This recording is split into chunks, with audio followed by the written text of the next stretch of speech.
Good morning, friends. Nice to be with you. It's my final morning tuning in from Spirit Rock. It's a bit nippy here, as we say in England. It's 6 degrees. What's that? It's about 40 degrees Fahrenheit. Final morning tuning in.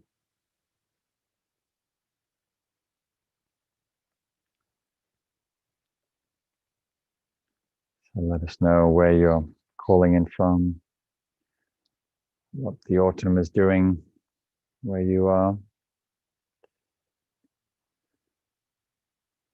Every morning this week, as it's gotten colder, there's that moment of, do I sit inside? Do I sit outside?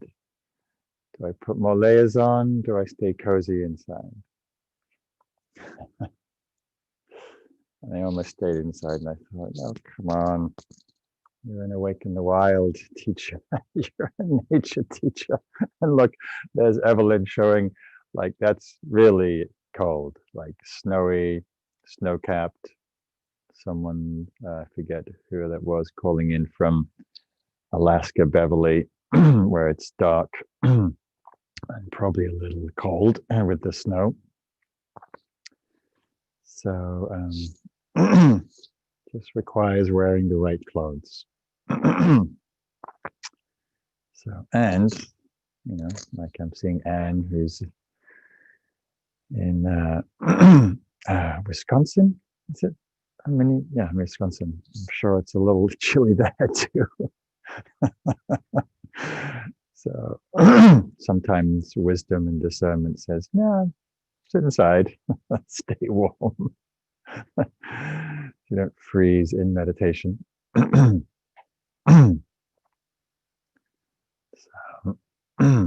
taking care of yourselves.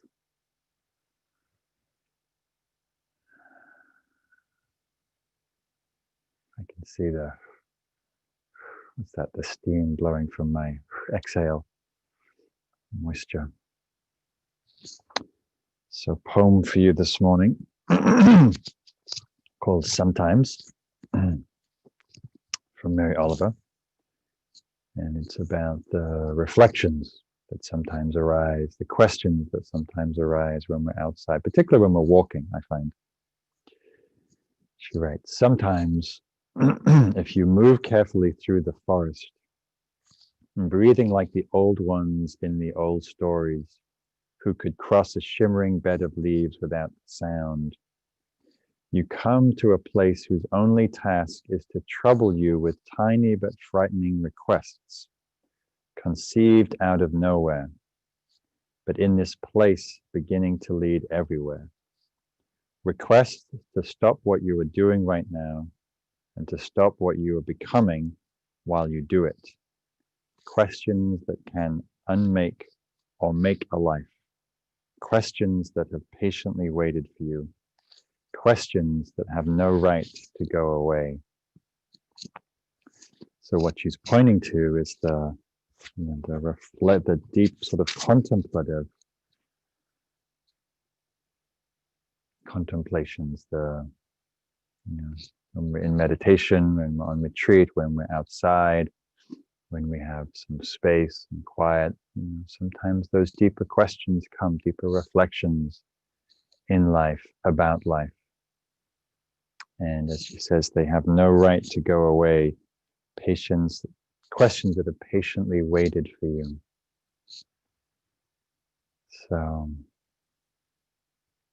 So often the emphasis in mindfulness teaching is to be present, to be with, to not be lost in thought.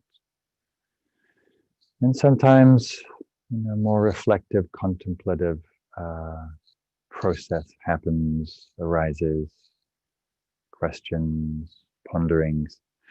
I was closing an 8-month program yesterday here at Spirit Rock called Living Dharma, where we've been exploring the Eightfold Path. And I read that quote from Rilke, which is why I read the poem this morning, about where he says, Have patience with everything unresolved in your heart, and learn to love the questions themselves as if they were locked rooms or books written in a very foreign language. Don't try to seek the answers now because you would not be able to live them. And the point is to live everything. Learn to love the questions now. And someday, perhaps far in the future, you will gradually, without even noticing it, live your way into the answer. So what I said to this group yesterday was, kind of in the spirit of Rilke's words, learn to love the questions. Right? Hopefully, whenever we leave a period of practice or meditation, or that we are left with more questions than answers. Right? That we're left with that inquisitive, curious mind, because it's that inquisitive, curious mind that takes us deeper into experience, deeper into reality. When we think we have and know all the answers, guess what? We stop really paying attention. We stop looking. We stop inquiring. We stop delving. So, as we sit today, and maybe you notice the contemplative nature, or you're sitting with a particular question, or not, and not to get lost in the spinning mind, but sometimes we do hold a question. One of my favorite questions is, what is this awareness? What is this moment? What does it mean to be awake? What does it mean to be alive? So you may hold those questions or not, as the case may be. And someone just told me that I misattributed that poem. It's a David Whyte poem. Thank you, Anne-Marie. I will bow to your knowledge of that. I thought I pulled that from a Mary Oliver collection, but perhaps not. So, all right, friends, let's sit together with this mystery of life, mystery of awareness, mystery of meditation, mystery of this moment in autumn, in winter, this mystery that we are somehow all together connected through some digital airwaves, however mysterious that happens.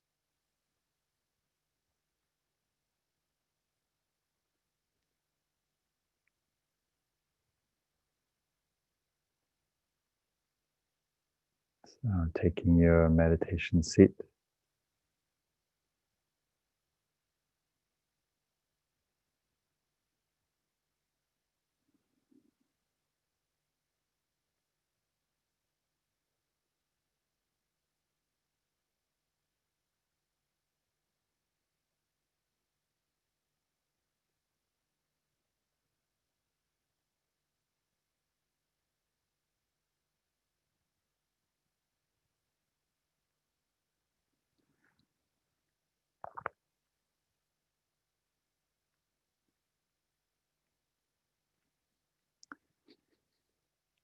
And as you sit in the midst of experience, in the midst of life, in the midst of awareness,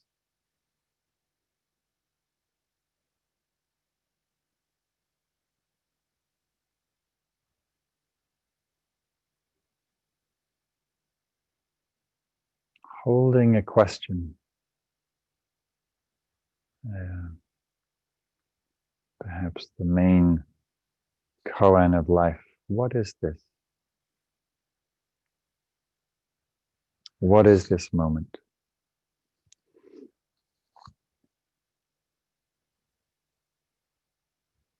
What is this thing, this experience called now?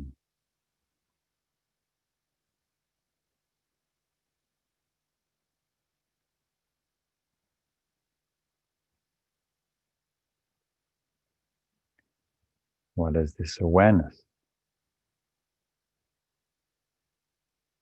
that illuminates experience?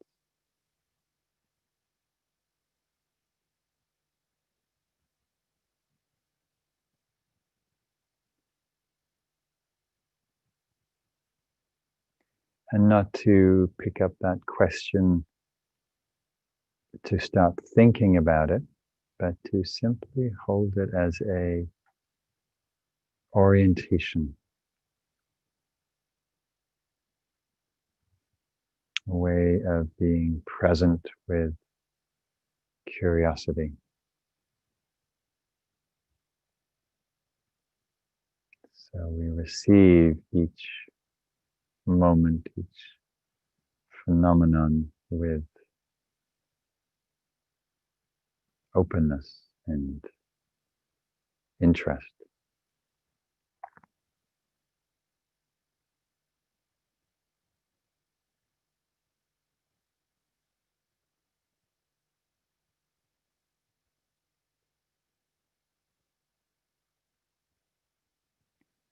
What is this mystery of hearing?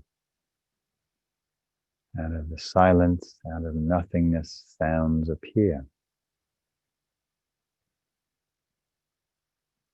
Sounds are known. Sounds are felt.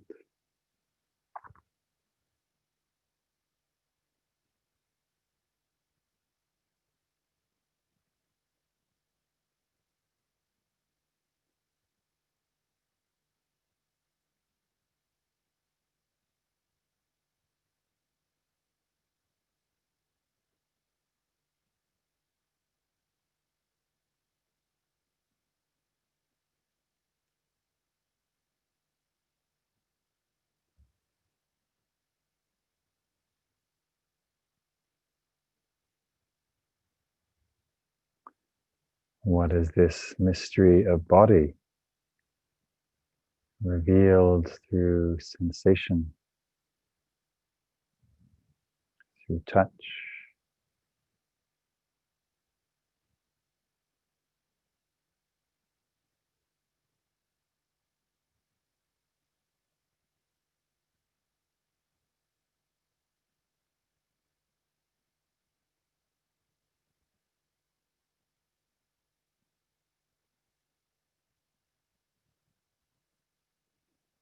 As we sit in meditation, the eyes closed, the body is revealed as something quite different than the image we see in the mirror. You feel the body perhaps as this bowl, flow of energy, tingling, pulsing, vibration, sensation, touch.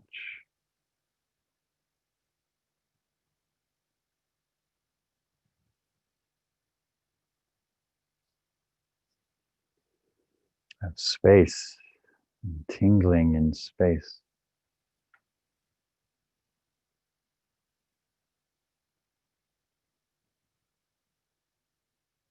Not separate from the sounds that move through it.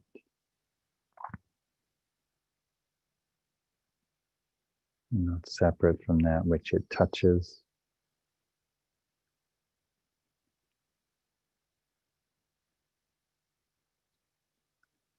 Not separate from the awareness that's knowing it, embodying it.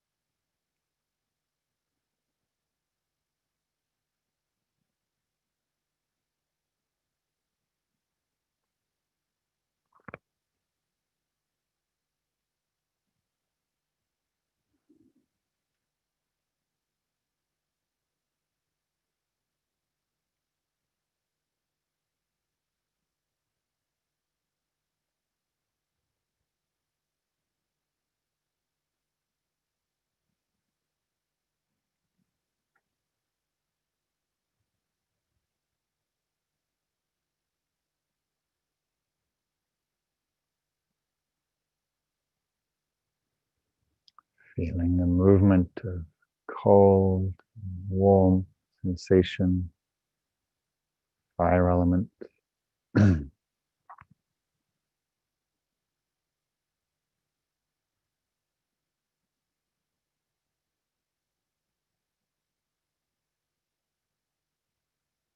receiving the impressions of the day, the smells, the moisture in the air,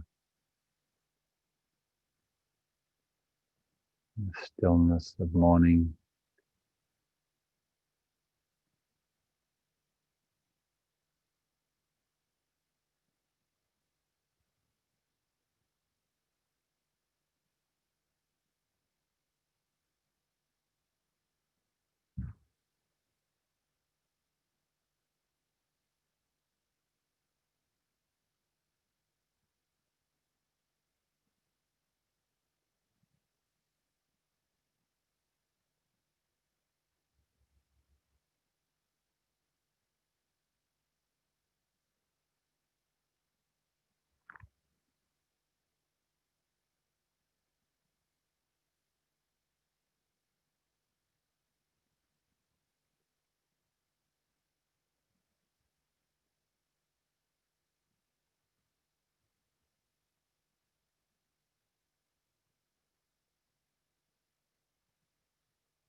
Attention may be drawn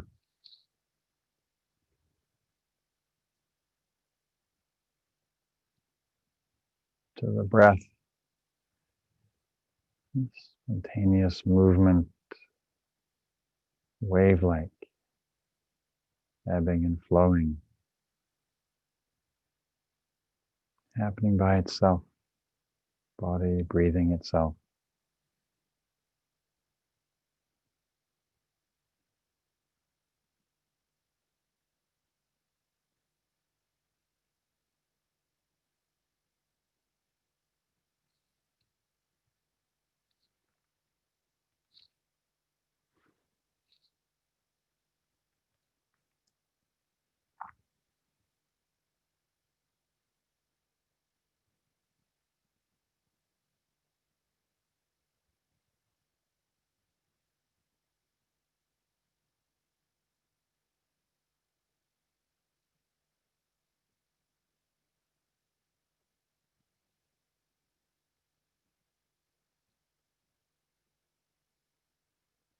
Again, bringing that quality of curiosity. What is this? What is this moment? What is this awareness? What is this phenomena that's arising and passing?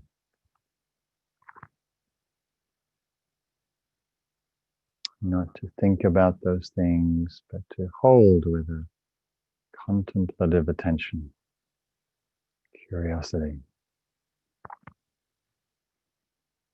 What is this reality of change, the ebb and flow of experience?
Where is your attention in this moment? Notice that mystery, how awareness gets absorbed into thought, ideas, images, memories, plans. And how mindfulness reassert itself when you wake up, orient to the freshness of morning, movement of experience, sensory world in the body and breath.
Being curious about what allows attention to abide here. What experience, sensation, breath, sound, phenomena, what sustains that continuity of attention here, draws the curiosity and interest.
And as we draw our practice to a close, just noticing what draws your curiosity. What question do you sit with in your life, in your practice? What question, as David White says, that have patiently waited for you? Questions that have no right to go away. Questions about your practice, about life, about reality. You can, as the poet Rilke speaks about, live the question, live the curiosity, live the question now. Perhaps someday far in the future, he writes, you will gradually, without even noticing it, live your way into the answer.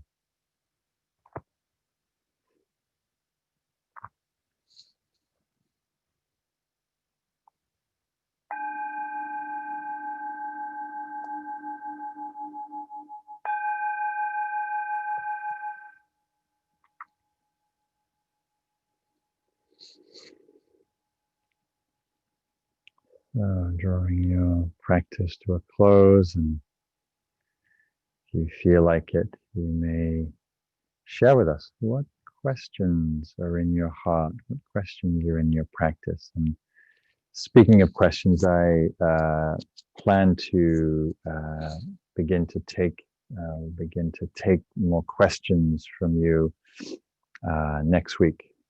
So if you have questions about practice, about meditation, about life, I can't claim to know the answer, but I can at least hold a question with you and do some exploration. So yeah, so share with us if you have any questions you're holding. How can I bring more love into the world, says Beth. How to still the monkey mind. Breathing with trees. Yeah. So, and some of those deeper questions may not have answers, like Beth's question, how can I bring more love into the world? It's an ongoing reflection. How do I abide in awareness? How do I not lose touch with embodiment or with the nature of experience? How do I abide with more wisdom that I know? How to hold these pesky, unskillful habits of mind that keep coming up. Right, Martha? How not to be plagued by the troubles of others. It's an interesting one. What is giving and receiving?